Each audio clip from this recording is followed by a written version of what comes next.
యుగ సంబంధమైన దేవత సమస్త మనుషులను అవిధేయులుగా మార్చి ప్రతి మనిషి తనకు తాను గొప్పవాడిగా అని మనసులో బీజం వేసి దేవునికి శత్రువుగా తయారు చేయగలిగే ఒక మాయ అదృశ్య వినాశకుడు యుగ సంబంధమైన దేవత. అందును గురించి రహస్యము ద్వితీయోపదేశ కాండము 28వ అధ్యాయం 15వ వచనం నుంచి 20వ వచనం వరకు ధ్యానించుదాం.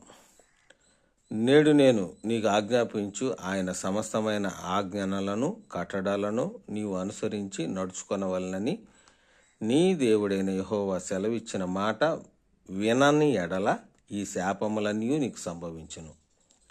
పట్టణంలో నీవు శపింపబడదవు, పొలంలో నీవు శపింపబడదవు.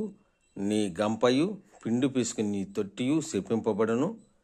నీ గర్భఫలము, నీ భూమి పంట, నీ ఆవులు, నీ గొర్రె మేకలు మందలు శపింపబడును.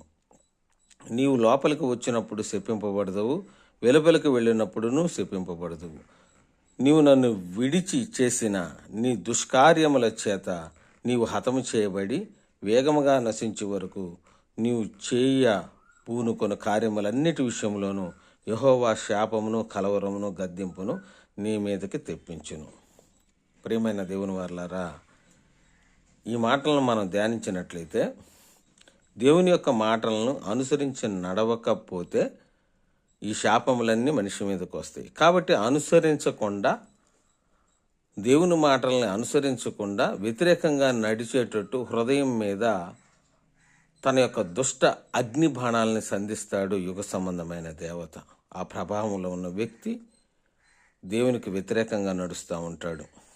దేవుని మాటల్ని ఇక వినడు, వినినట్లుగా నటిస్తాడు, విని దానిని విడిచిపెడతాడు, ఆచరించటానికి వెనకడుగేస్తాడు.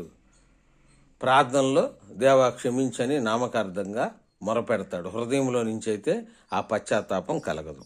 అందువల్లే కాబట్టి అతడు ఎక్కడున్నా ఆ శాపాలని అనుభవిస్తూ ఉంటాడు అనమాట. ఎందుకంటే యుగ సంబంధమైన దేవత యొక్క ప్రభావంలో కొట్టుకొని తన ఇష్టానుసారంగా జీవిస్తూ ఉంటాడు మనిషి.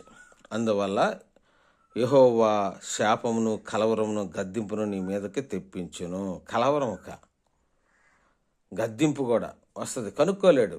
దేవుడు కలవర పెట్టినా కనుక్కోలేడు, దేవుడు గద్దించినా కనుక్కోలేడు. ఎందుకంటే యుగ సంబంధమైన దేవత గుడ్డితనం కలుగు చేస్తుంది.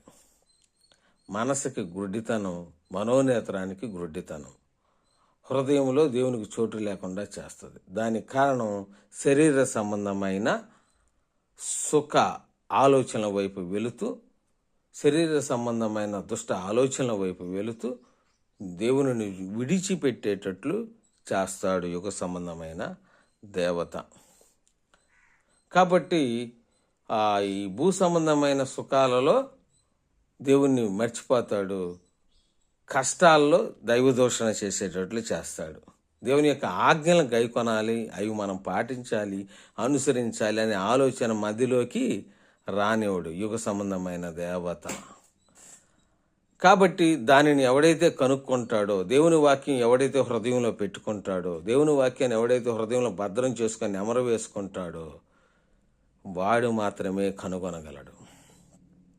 దేవుని హృదయాన్ని నిత్యము సాధన చేసేవాడు, దుష్టుల ఆలోచన చొప్పున నడవక, పాపుల మార్గమున కూర్చుండక, దివారాత్రులు దేవుని వాక్యం ఎవడైతే ధ్యానించడానికి ప్రయాసపడతాడో వాడే యుగ సంబంధమైన దేవత యొక్క స్వభావంలో నుంచి బయటికి వస్తాడు.